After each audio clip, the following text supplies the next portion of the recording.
আগামী দিন আপনাদের কাজ হচ্ছে চক্রান্তকারীদের মুখোশ খুলে দিয়ে ফোর্স করতে শিখুন, ফোর্স করতে শিখুন, ফাঁস করে দিন। আর ওদের বলে দেবেন বাংলায় দাঙ্গা হয় না, বাংলায় সাম্প্রদায়িকতার রাজনীতি হয় না, বাংলায় আমরা সবাই একসাথে লড়ব। আর বাইরের থেকে যারা এখানে এসে থেকেছেন আছেন, বাংলাকে নিজেদের মতো করে মনে রাখবেন, মনে রাখবেন বিজেপির সাথে মিলিয়ে গিয়ে পুলিশকে পেটালে আপনাকেও কিন্তু কেউ গায়ে হাত দিতে পারে, সেটা যেন না হয়। আমি কাউকে গায়ে হাত দিতে বলবো না, আমি কোনো মৃত্যু চাই না, আমি কোনো দুঃখ চাই না।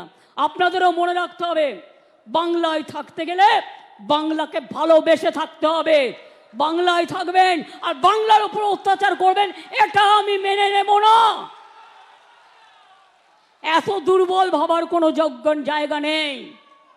কখনো কখনো মানুষকে সহ্য করতে হয়, এখনো সহ্য করছি, এখনো ধৈর্য ধরছি, কিন্তু সহ্যের সীমা ছাড়িয়ে গেলে আমি যে কি করতে পারি তা আপনারা কেউ জানেন না। তার কারণ I am the product of the movement. আমার জন্ম হয়েছে আন্দোলনের মধ্যে দিয়ে, মৃত্যু হবে আন্দোলনের মধ্যে দিয়ে। কার ক্ষমতা আছে দেখি, টাচ করে দেখান।